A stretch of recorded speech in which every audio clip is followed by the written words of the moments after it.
Nah, yang berikutnya saya kirim tim kemarin ke Minahasa Utara untuk melihat perumahannya.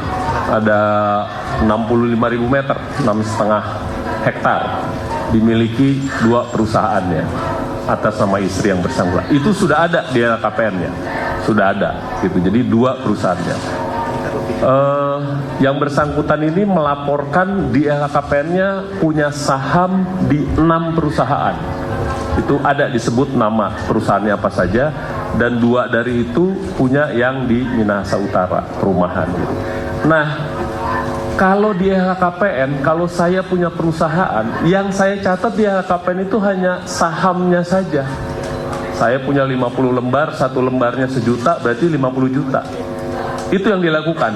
Jadi kalau ditanya itu perumahan segede itu ada di LHKPN, nggak ada.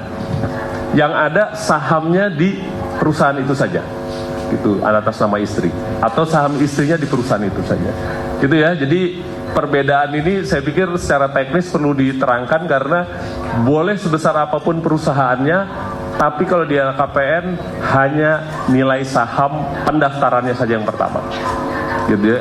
Itu menerangkan gitu. Yang berikutnya di 6 perusahaan ini, kalau teman-teman lihat di LHKPN itu masuk di kategori surat berharga. Itulah nilainya. Saya banyak ditanya berapa nilai perusahaannya. Ya sebesar nilai sahamnya. Kalau saya ingat sekitar 1,5 miliar gitu. Nilai 6 perusahaan ini gitu. Baik yang dimiliki oleh yang bersangkutan, istri, anak maupun yang lainnya gitu. Tapi itu cerita gimana kok perusahaannya besar tapi LHKPN-nya tidak terefleksi di situ gitu.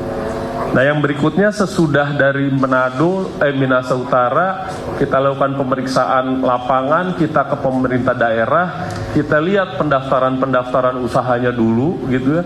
Bahkan kita ke BPN, melihat ini dulu asalnya beli dari mana, harganya berapa, gitu ya. Itu bagian dari proses di Minahasa Utara. Yang berikutnya